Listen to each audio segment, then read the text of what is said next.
Let's talk about the chunky floating grav fortresses with far too many guns, with an overview of the Primaris Repulsors in 10th edition, perhaps some of the strongest Space Marine vehicles around right now.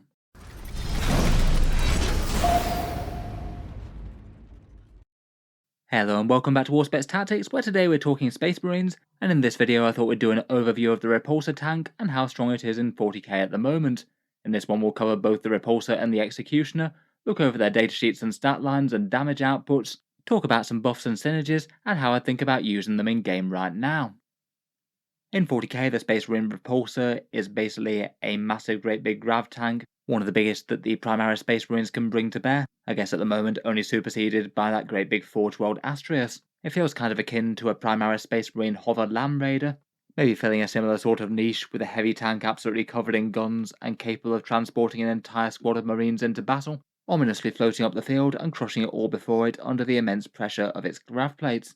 The model price from Games Workshop is £55, €70 or $90, at least a relatively expensive tank as Warhammer goes, though I'd say the standard Repulsor maybe doesn't do too bad compared with similar models of its size. For relatively recent Games Workshop plastics, it perhaps doesn't compare too badly to things like the Gladiator tank or the Admech Scorpius Disintegrator, which are around about the same sort of price despite being significantly smaller vehicles. The Repulsor Executioner is a fair bit more though, £67 or $112, though it does have a really big exciting gun and costs a few more points in game. The kit's definitely not one that was universally received well by Space Marine collectors. I feel like it's perhaps not the prettiest tank in the world, perhaps just a little bit less intuitive for the eye to grasp what the grav plates are supposed to be doing. And then it does have an awful lot of guns just pronging out all over it without a particular focal spot, though I'd say that the Repulsor Executioner with an enormous laser destructor or macroplasma maybe looks a little bit more balanced. It is a fairly nice quality and relatively recent Primaris sculpt though, so quite nice compared with some of Games Workshop's older offerings, and there's a fair few options and things that you can change out, though mercifully quite a lot of the smaller guns are just consolidated into one profile now. Potentially, if you're fairly industrious, you could potentially get your hands on a Repulsor Executioner kit and magnetize it up to be able to field both variants. The turret is a bit different shaped and you would need a few extra different guns, but I think it's not undoable and could well be worth it if you don't want to be painting up more Repulsor chassis than strictly necessary and having a few more options of how to field them in game. As usual, if you were looking to pick up one of these, there are plenty of places that do them at a discount. Element Games in the UK, linked in the video description, is usually 15% off, that's £46 rather than $55, or Gap Games in Australia, around about 117 Australian dollars, usually 20% off there. Both of those are linked in the video description if you were going to pick one up anyway, or anything else 40k related. It does help to support the channel if you'd use those links. Looking at the tanks properly though, and we'll start off with the standard Repulsor variant, 195 points, which I think is at least fairly cheap for the defensive profile as it goes. Both having toughness 12 and 16 wounds is relatively impressive for sub 200 points. If enemy armies didn't bring quite enough dedicated anti-tank, they could have problems with multiples of these. Though I would say perhaps compared with even other vehicles in Warhammer 40k, that Repulsor profile is going to be one that goes down very easily to dedicated anti-tank. It doesn't have an invulnerable save, and unlike other really big heavy tanks like the Land Raider or maybe Lehman Russes or something, it doesn't get a 2+ save either, so both mid and high AP goes a bit further. You need around about 9ish las cannon hits to kill one, a little bit more or less depending on whether or not it's in cover, though I'd still say its durability is absolutely fine for 195. Otherwise it gets the smoke keyword, so that's quite a nice stratagem for the -1 to hit and the counters in cover if you're not, and it does have a fairly respectable objective control of 5 as well. Not too bad if it's moving up the board and dropping troops on objectives, it can be a fairly hefty objective presence just in itself. Weapons wise, as mentioned, the Repulsor's just absolutely covered in guns. The Repulsor defensive array gets you 18 bolter shot style attacks. I think it was a very good move for Games Workshop to condense these down into just one profile, as when you had to allocate all the shots from different ranged guns before, it did get to be a bit of a nightmare. It does mean that there's a bit less scope for splitting fire though. You do need to fire this all at just one target, which might be overkill in some cases, and not give you a few extra little pop guns for taking down just a few light infantry. Still should be pretty nasty against toughness 3 things with bad saves, but not so very important against heavier stuff. Next they all come with a Hunter Slayer missile, just a single one-shot weapon, which is basically a Hunter Killer missile on steroids. It gets to ignore line of sight. A lot of the time it could just be an extra little anti-tank shot hitting on a 2+, but on occasion, if you just desperately need to kill something that your opponent's hidden, this one could give them a very nasty surprise, potentially sniping a high-value target like a character if it was running around without a bodyguard protection even. Then the Repulsor's got 2 main gun options. First up, the choice between a set of heavy bolters and a twin las cannon. Out of the two, I'd pretty much go for the las cannon there. I think in most matchups that's going to have more value overall, particularly as you've already got a fair bit of volume anti-infantry fire. Then though, for its primary weapon, you have the option between the Heavy Onslaught Gatling Cannon versus the Las Talon on the main turret. The Heavy Onslaught Gatling Cannon basically being 2 assault cannons put together, 12 attacks at strength 6, AP 0 and devastating wounds. The Las Talon being a 36-inch gun now, 2 shots at strength 10, AP 3 and damage d6 plus 1, kind of like light las cannons with slightly lower strength. I feel like the choice between these two is a fair bit more balanced. Generally the Las Talon is going to be pretty helpful against toughness 9 or 10 armour, but might struggle with tougher stuff. But I think my preference would probably be for the Heavy Onslaught Gatling Cannon, just because it works so great with Oath of Moment. If you fire at the Oath of Moment targets, then you're typically averaging around about 3 to 4 mortal wounds if you fish for them, and that's just really quite a scary and at least somewhat reliable damage output that bypasses enemies' usual defences, including invulnerable saves. Probably my preference will be Twin Las Cannon plus Heavy Onslaught Gatling, and then all the secondary weapons. Besides that, of course, the Repulsor is also a transport. It can transport 12 Adeptus Astartes infantry models, and all the big stuff takes up 2 or more spaces. 2 slots are taken for Jump Pack, Wolfen, Gravis or Terminator models, and 3 slots are taken up by Centurions. Quite nice that you can transport both Firstborn and Primaris, unlike some of the other transports.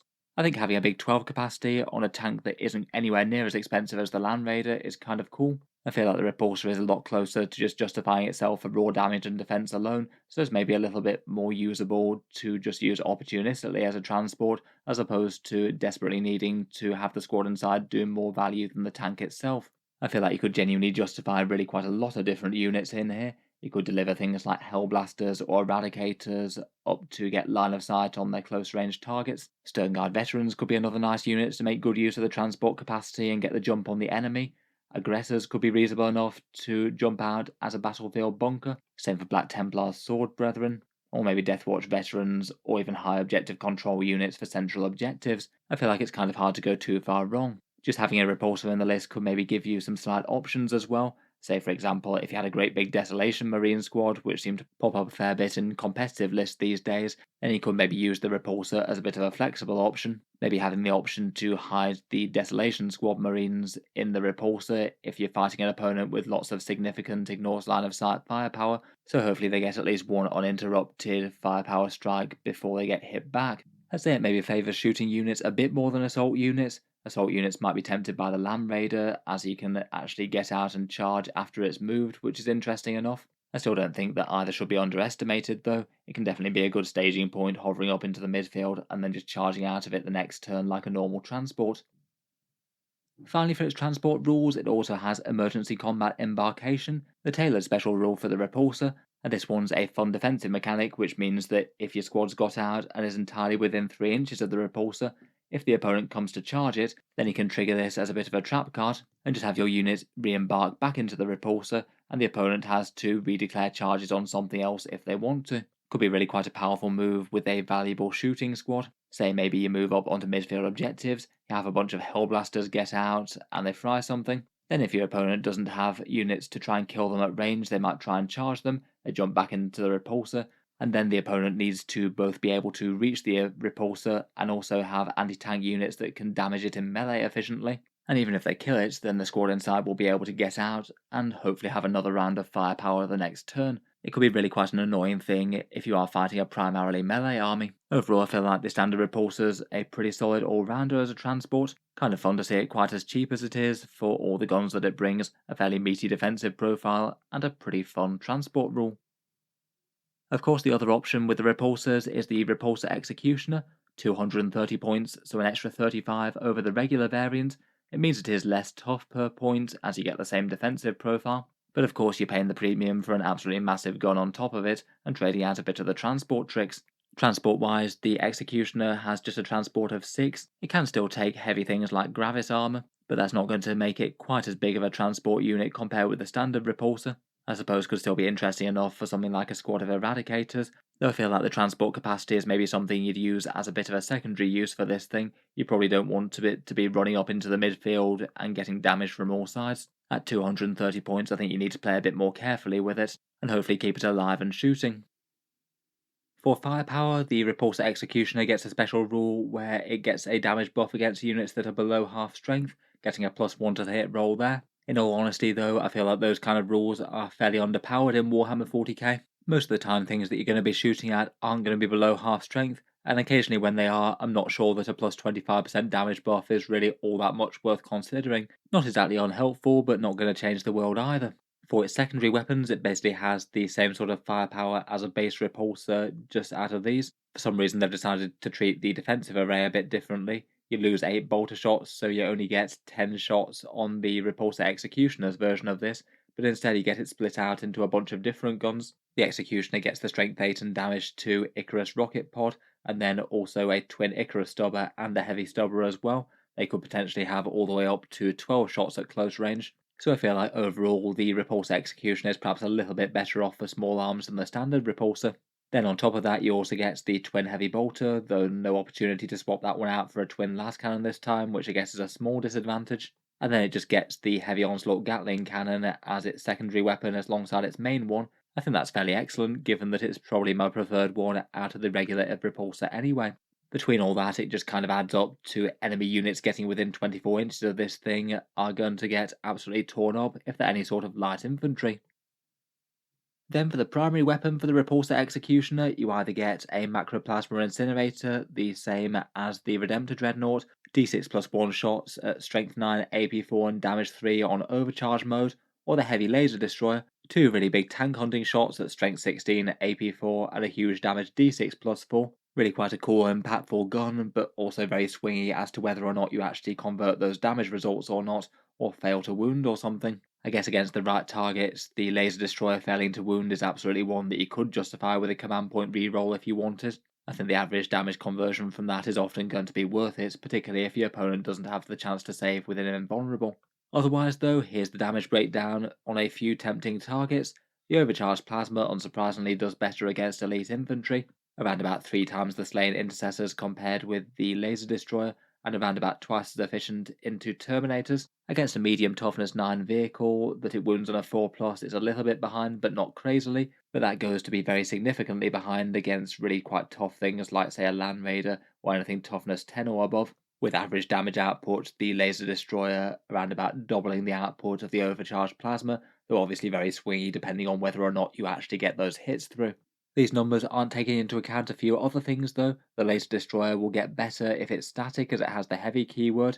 I feel like a lot of the time you probably are going to want to move the tank, get line of sight or get range with its secondary weapons, but if you can afford just to sit tight, you can add an extra 25% to these numbers as it goes up to Ballistic Skill 2+. And the Plasma has a few other positives and negatives. It does have blast, so will do very well against more holdy targets, far more so than the Laser Destroyer, though it does come with the risk of every so often doing 3 mortal wounds to your own unit. Definitely a reasonable negative point there. In general, in competitive lists, I've seen a fair bit more use of the Laser Destroyer compared with the Macro Plasma. I guess quite a lot of the challenge in 40k at the moment is beating down the toughest things that the enemy has to offer. I still think that the Overcharged Plasma really is quite solid. There are plenty of matchups where heavy infantry are going to be the primary target, say things like enemy Space Marines or Custodies or something. Otherwise, for Space Marine buffs and synergies, both of these are going to get on very well with Oath of Moment. I feel like it's particularly relevant for the Repulsors with all the volume fire out of the defensive array, and in particular the mortal wounds out of the heavy onslaught Gatling cannon. If all other things are equal, if you can coordinate, that's to be shooting at the Oath of Moment target. As mentioned, you average around about 3 or 4 mortal wounds, which is really quite solid output just there and there, even if it's not firing against hordes. For the Gladius Task Force, combat doctrines can allow you to advance and shoot in Devastator, which is probably the most relevant with most Space Marine tanks. Might make the difference with getting range on all those guns with 24-inch range shooting, or getting line of sight with the primary weapon of the Executioner. You might not necessarily want to do that with the standard Repulsor though, if it's going to be dropping off transport things. Otherwise, there's stratagems for Storm of Fire to ignore cover and possible extra AP, and Armour of Contempt is quite a nice durability one. These guys have 2 different options for durability things, either Armour of Contempt or Smoke. Smoke's going to be directly better if you don't have cover, but if you do, it's often going to be Armour of Contempt that's the superior one, and Armour of Contempt does work in combat as well. I think you could justify both of those defensive buffs on really quite a big tanky unit like this, particularly if you think there's going to be a chance of tipping the balance of it surviving a shooting phase to strike again. For character buffs, I feel like in a armor heavy Space Marine force, a Tech Marine's a pretty reasonable pickup. He can give a vehicle a +1 to hit and repair D3 wounds as well. With big heavy vehicles like these, it seems really quite a solid investment. Making all of the Repulsor Executioner's guns hit on a 2+, even while on the move, seems quite nice. They can definitely profit from other Space Marine firepower buffs though, things like Incursors or Storm Speeders, both of which are just generally helpful for Space Marine firepower focused on one target. For specific chapters, I'd say that the repulsors maybe don't have quite as much difference from one chapter to another. Most of them will just do what they do fine as big gun tanks regardless of the force. Gilliman potentially could have two Oaths of Moment on the go, which I think is useful enough when you've got those heavy onslaught Gatling cannons. And Father Fyros could be handy in Iron Hands, with basically Tech Marine buffs, but better while he's leading a squad alongside. Maybe the Black Templars are perhaps one of the most interesting with the repulsors. They can get that 6+ feel no pain, which makes them just a flat bit more tankier. Very handy on a vehicle that's pretty tough already. They do get the slightly weird side grade of being locked into multi-melters that they do have to pay more points for. I feel like that might be a bit more useful on a repulsor that's actually moving up the field really quite quickly, as opposed to a repulsor executioner that might want to sit in the backfield a bit more. Otherwise, for the more assault related chapters, I feel like it's usable enough. I feel like for the individual models they are more efficient than the Land Raiders, but Land Raiders do feel a bit more geared towards actually getting assault units into melee, so I feel like there's perhaps positives of both there for armies like Space Wolves or Blood Angels. Otherwise, for actual shooting buffs, Dark Angels and Death Watches own formations are interesting enough as well. Dark Angels have 1 command point stratagems for either lethal hits or ignore cover, both of which could be alright if you absolutely need every iota of damage output out of them. And Deathwatch have several usable turns worth of shooting buffs that help out all the ranged units in the army, so no bad thing for these guys. And they potentially could be interesting a choice for transporting kill teams as well, if they're not delivering them via teleportariums. Overall in Warhammer 40k I consider both the Repulsor and the Repulsor Executioner really quite strong right now, perhaps some of the best Space Marine vehicles out of any of them. Maybe the biggest rivals being units like the Redemptor Dreadnought, the Gladiator Lancer, and maybe the Whirlwind perhaps. For the regular Repulsor, I'd be tempted to maybe take one or two in a list, though probably not absolutely spam them or anything. I feel like you might have slightly diminishing returns after having one of them to deliver one most important unit to the centre of the board, and then provide a solid amount of firepower when you're there. I think the damage and defense are absolutely fine and not too bad to have on the front line, plus they have that really quite cool transport trick that could really give certain opponents problems if they've got a very melee focused army and they don't have the right sort of units on hand to actually take down the repulsor itself. Could just be useful for being an armoured layer at the start of the game between enemy guns and a very high value unit like a Desolation Squad, though there are some negatives to having them in the tank as opposed to starting on the board, as they wouldn't be stationary.